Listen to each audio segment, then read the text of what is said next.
Hola, ¿cómo les va? Comenzamos entrevista en RT, una más, esta vez para hablar de música, de tango concretamente, porque está con nosotros el Cachivache Quinteto. Muchachos, ¿cómo andan? ¿Qué tal, Nico? Gracias por la invitación. Pablo, Vito, Pacha, Adriano, ¿no? Sí. Falta el quinto, falta el violín, ¿no? Sí. Pero bueno, hacen tango punk de alguna manera, ¿no? Tienen la guitarra eléctrica. ¿Cómo es el proceso que salieron del tango clásico, que igualmente siguen haciendo algo de tango clásico, ¿no? Sí. Hasta llegar al tango punk?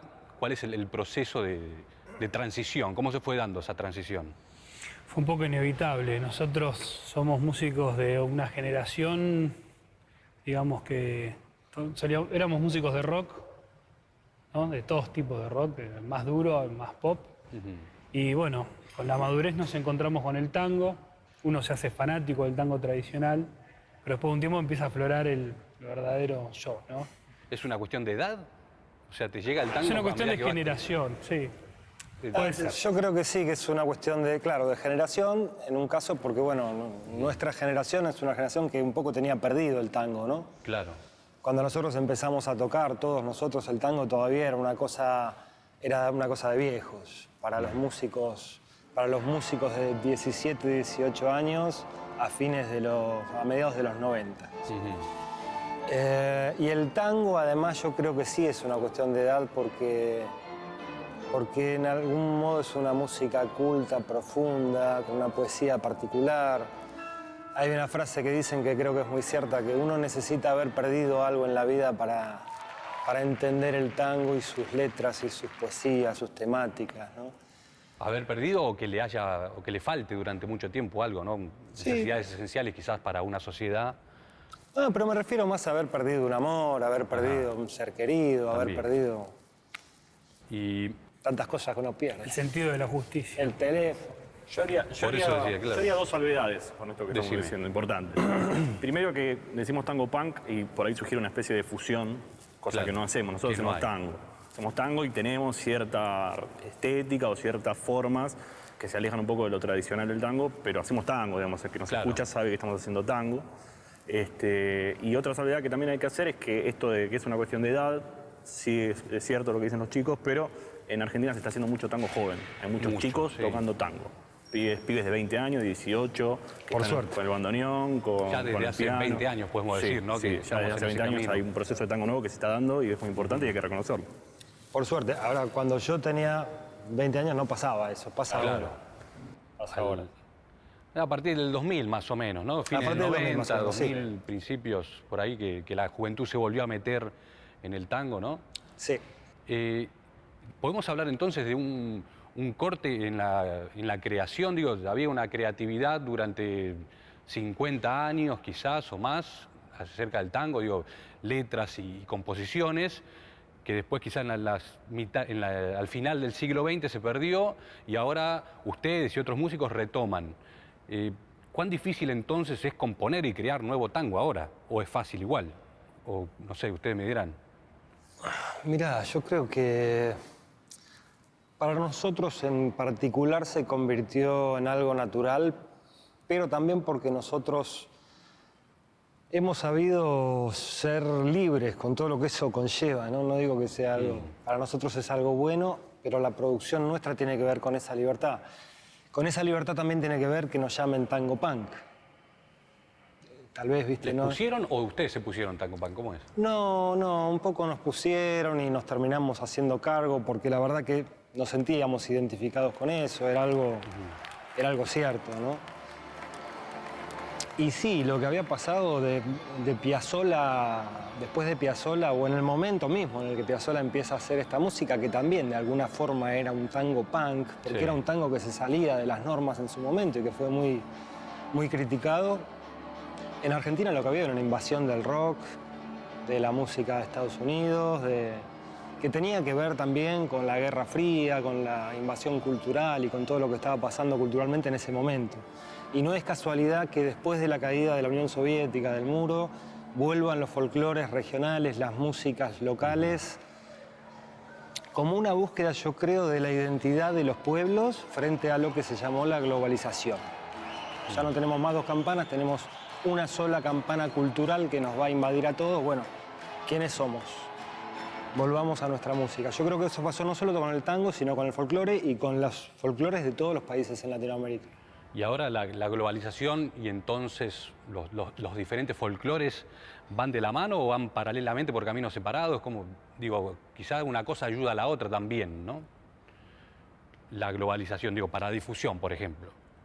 Bueno, para difusión es un arma de doble filo, ¿no? Porque en un momento apareció Internet, pareció democratizarse un poco el acceso del músico a las plataformas, a poder mostrar o vender lo que uno hace, que coincidió con las crisis de las discográficas, pero claro, después al final estos grupos de poder se vuelven a organizar y hoy en día Internet está también muy bien organizada para que el músico ahí pueda ganar muy poco, ¿no?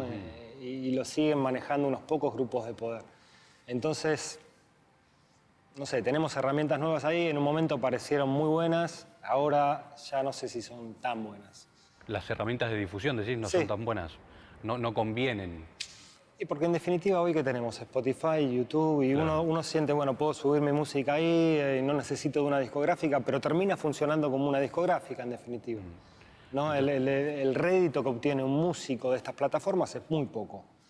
Entonces, en definitiva, volvemos al mismo paradigma de antes. Lo único que realmente tiene valor es el vivo, tocar en vivo. Eso, digamos, somos nosotros y no nos lo puede quitar nadie, ¿no? Es donde más disfrutan, donde más se nutren y donde más aprenden también. Y es lo que no se puede vender. Ahí tenés que estar para presenciarlo, es un show. Claro. Repasemos la discografía de ustedes. ¿Cuántos discos? ¿Cuáles?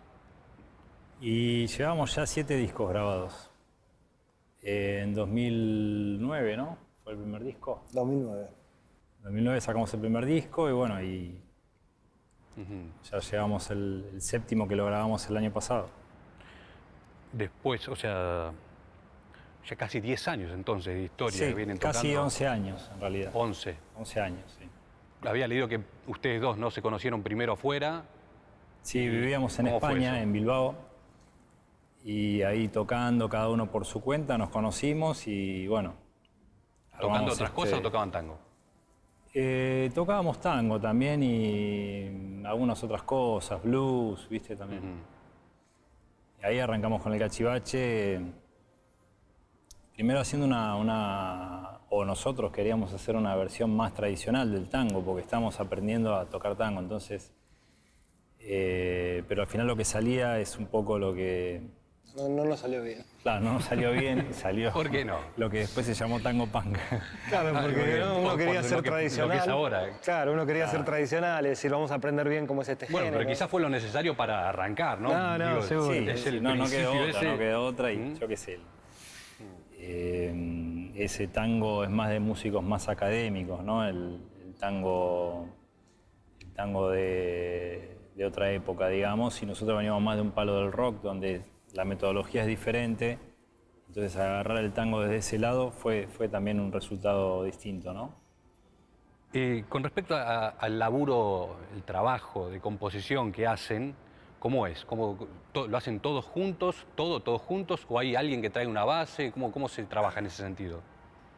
Y siempre alguno trae un tema que compone en casa, digamos, y lo trae al ensayo y ahí entre todos le vamos dando, cada uno a su instrumento le va dando su versión, ¿no? Vos traes escrito partes para los instrumentos, pero al final cada uno tiene que digamos, volver a componerlo, volver a construirlo sobre una base que hay para darle el toque final, digamos, ¿no? Y después cuando ya lo están tocando, armado de alguna manera, quizá también puede sufrir modificaciones, arreglos. Seguro, sí, es una orquesta bastante permeable en ese sentido a la influencia de nosotros mismos, ¿no? Digamos, cada idea que se trae está abierta a la confianza que tenemos en nuestros compañeros para que metan mano, ¿no? Ahí.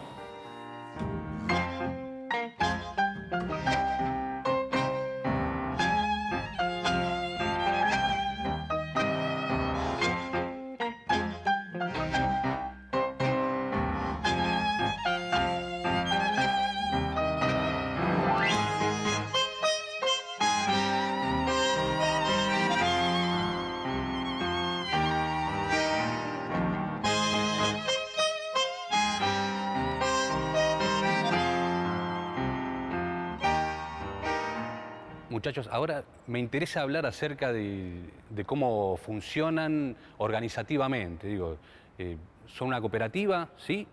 ¿Se puede decir?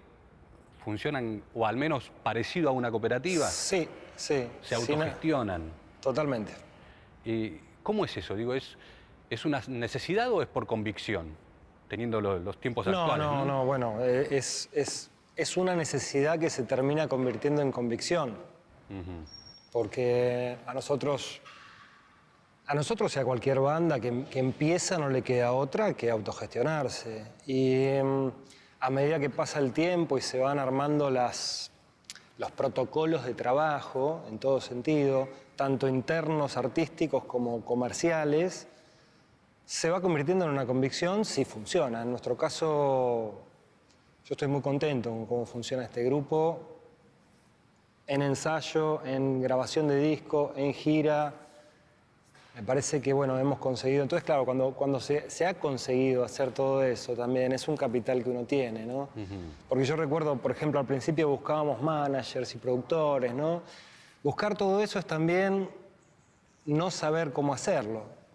Una vez que ya uno sabe cómo hacerlo y el resultado es bueno, casi que en un punto no tiene sentido tener un manager, ¿no? Porque es alguien que va a venir a hacer lo mismo que uno ya está haciendo, que uno ya está haciendo bien, y no es necesario ya, ¿no? Entonces, la necesidad trae la convicción.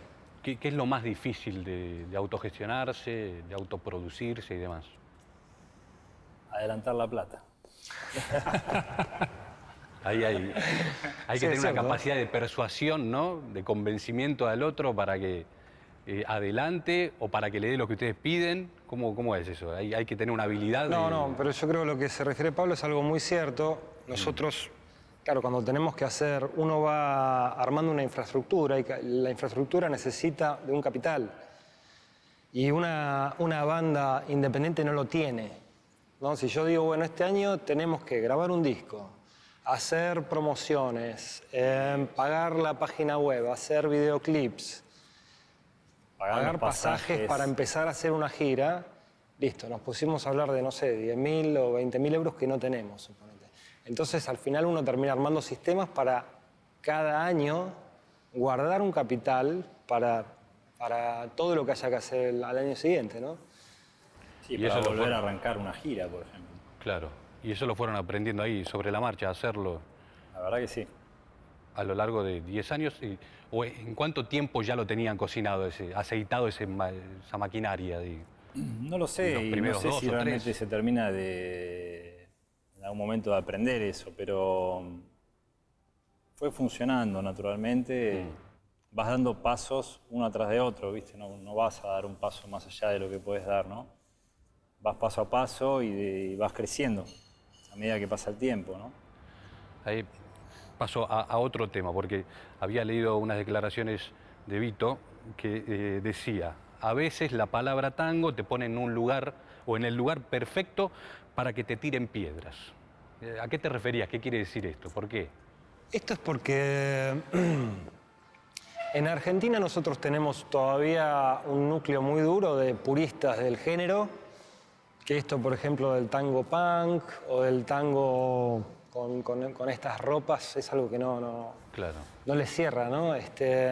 Incluso en nuestras propias composiciones, muchas veces me gusta pensar que la música no puede estar tampoco tan encasillada en algo. Nosotros componemos, tenemos una instrumentación tanguera, porque tenemos al bandoneón y tenemos el violín, incluso la guitarra es un instrumento del tango.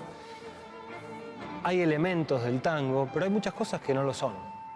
Entonces a mí no me interesa ponerme a discutir con alguien o a defender la idea de que esto es tango. Esto es música y ubicala en el género que mejor te parezca y está bien. ¿Cómo podemos decir que la música es algo que está mal, ¿no? Digamos, en ningún género. Yo entiendo que una música puede, o el arte en general, puede emocionarte, puede gustarte o puede no gustarte. Pero la palabra tango, en nuestro caso, con las ropas y los peinados y la guitarra eléctrica, ¿no? Y las composiciones propias, muchas veces en Argentina es algo que la gente dice: eso no es tango. No sé. Entonces es algo que no me interesa defender esa posición. Si no es tango, me parece perfecto, que no lo sea. ¿Y esos conservadores los encuentran solo en Argentina o en otras partes del mundo también hay? No, en otras partes del mundo también hay. En otras partes del mundo también hay. De hecho, lo que pasa en Rusia es muy curioso, porque hay una movida de tango muy importante. Hay al menos 3 orquestas que nosotros conocemos muy buenas. Y también hemos tenido acá en Moscú un pequeño núcleo duro que nos ha criticado. Con estos muchachos. Comparándonos con las orquestas rusas y esto, ¿no? Que es algo increíble. Además somos amigos de los chicos de las orquestas locales, los admiramos, es hermoso el laburo que hacen. Pero bueno, muchas veces se pone todo esto en términos de competencia, lo pone la gente, ¿no? No, que esta orquesta es mejor que la otra. Y la verdad que no estamos en eso, ¿no? Hacemos nuestra música y por suerte podemos disfrutar de la música que hacen otros. Entonces, bueno, la música que hacemos es la nuestra con total sinceridad y no le tiene que gustar a nadie. O sea, y esas discusiones tampoco es que afectan el funcionamiento, la creatividad, ¿no? Digo, sigue. No, por suerte no. Okay. En nuestro caso creo que no. A mí casi que me gusta en eso. Sí, bueno, pues sí, no le tiene que gustar a nadie, sí, a alguien le tiene que gustar. A nosotros. Por lo menos a nosotros. Sí, claro. Por eso digo, ya está. Sí, no tienen cantor. ¿Esto también se dio así o fue una decisión? ¿Cómo es? ¿O por qué no?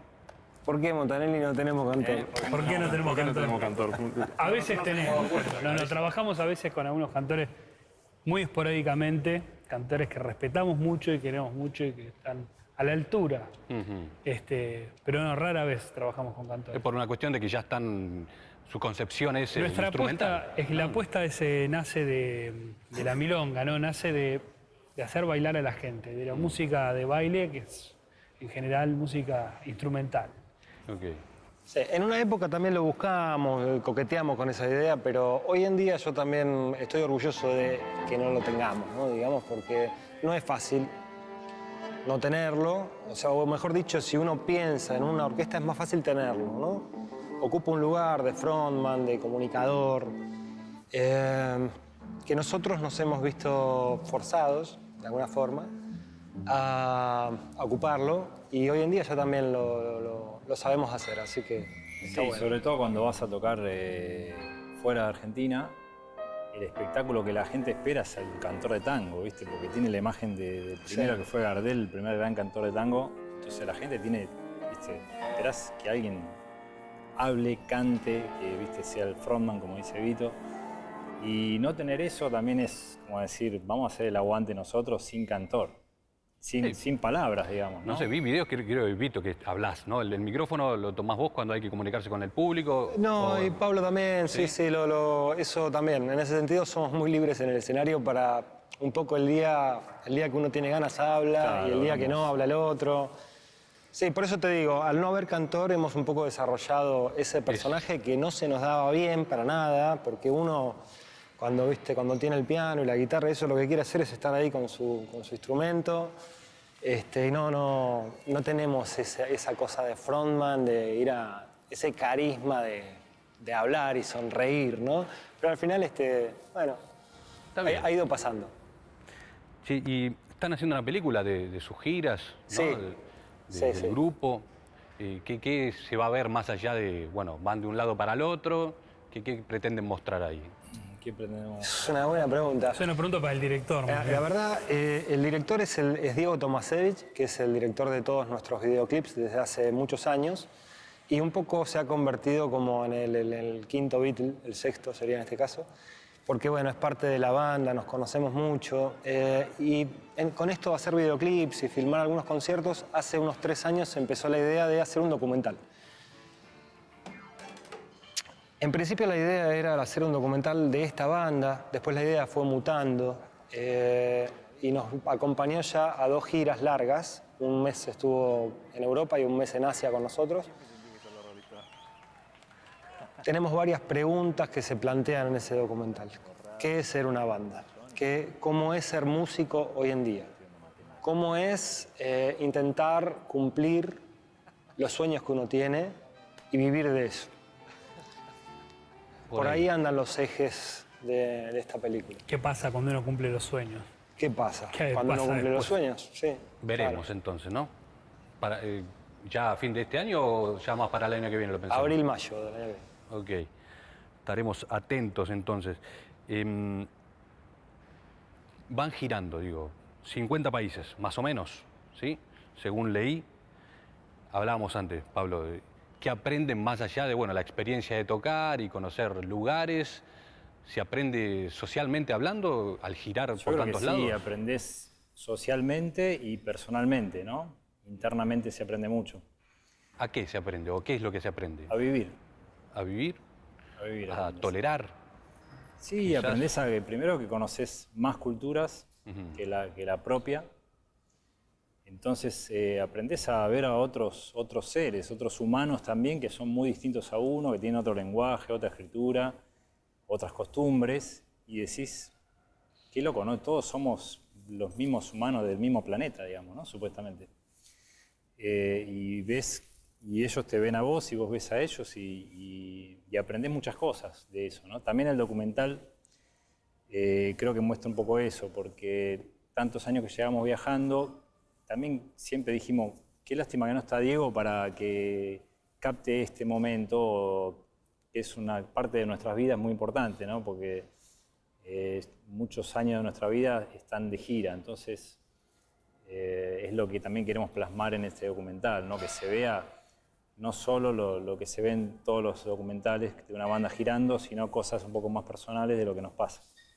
Otra cosa, ¿conciben el arte, en su caso la música, para expresar cosas que vayan más allá de la música concretamente? Digo, cuestiones sociales, inquietudes, políticas quizás. ¿Lo toman así o lo usan para eso lo que hacen ustedes? O, Yo creo que o más bien tocan por un lado y después si hay que hablar de política lo hacen por fuera? No. Estamos con las piernas metidas en el barro. Claro. Sí. ¿Usan de alguna manera? Sí, lo que hacen ustedes. me hiciste acordar ahora, tenemos un par de videoclips a donde se mete un poco de lleno en la cuestión política argentina. ¿Ven mucho neoliberalismo por fuera? Sí. ¿Es nocivo o se puede convivir con él? ¿Cómo la ven? Lo que pasa es que, bueno, nosotros estamos mucho en Europa. En Europa el neoliberalismo tiene otro lugar, ¿no? Porque la sociedad también está más emparejada económicamente, entonces tal vez no es tan nocivo ahí el neoliberalismo como lo puede ser en Latinoamérica. En Latinoamérica todavía la repartija de la riqueza está muy desequilibrada, entonces el neoliberalismo en ese lugar es particularmente venenoso, ¿no? Claro, en los países donde están los que mandan, el pueblo no lo ve como qué pasa en los países mandados, digamos, ¿no? Claro. En los países dominados, nosotros lo vemos porque somos dominados, pero si vos vas a Estados Unidos o Europa, el pueblo está tranqui, ¿viste? No ve lo que está pasando en los países subyugados o lo que se está sufriendo, ¿no? Bueno, vamos cerrando con respecto a lo que pretenden para su futuro, como el Cachivache Quinteto. ¿Qué pretenden de acá en más? ¿Qué esperan? ¿Qué ansían? Qué pregunta. ¿A dónde apuntan? En ¿Cuál es su deseo? en general apuntamos a viajar menos, pero terminamos viajando mucho más. ¿Es una adicción? Es un estilo de vida. ¿Una adicción se vuelve...?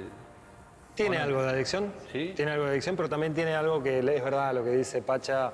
Al principio no sueña mucho con viajar, pero esto que te hablaba antes de los sueños, que después cuando se hacen reales tienen otro gusto, ¿no? Porque nosotros soñamos durante años con ir a tocar a Japón, me pareció una plaza difícil, un lugar. Este año venimos de tocar ahí en Japón. Claro, cuando uno sueña con tocar en Japón, no sueña con los pormenores de eso, que son los viajes en avión y las 1000 horas y las aduanas y la prueba de sonido más o menos. Entonces los sueños después, cuando se hacen realidad, son una cosa mucho más grande y uno tiene que vivir todo eso. Que es parte, en definitiva, del sueño, ¿eh? Porque incluso los Rolling Stones cuando van a tocar a Japón tienen las mismas horas de avión, ¿no? Claro. Es algo de lo que no se Van puede un poco escapar. más cómodos, pero... Sí, pero tienen las mismas horas horas. son las mismas. Bueno, también llevan Tienen que unos comer años y más tocando. tienen que respirar como todos nosotros, o sea que eso... Yo creo que al final de cada gira volvemos a resoñar, hay que resoñar lo que vas a hacer el año que viene, ¿no? Hay que resoñar. Resoñar. Resoñar El es- próximo tema, ¿eh? Linda palabra. Resoñar. Sí, cuando cumplís un sueño, un objetivo, tenés que resoñar, porque ya soñaste, Claro. ya cumpliste lo que soñaste, entonces Sí. hay que resoñar. Bueno, seguiremos resoñando entonces. Chicos, muchas gracias. Gracias por a haber ustedes. charlado con Muchas nosotros. gracias. Un placer realmente. Espero que ustedes también lo hayan disfrutado tanto como nosotros. Sigan viendo RT. Hasta luego.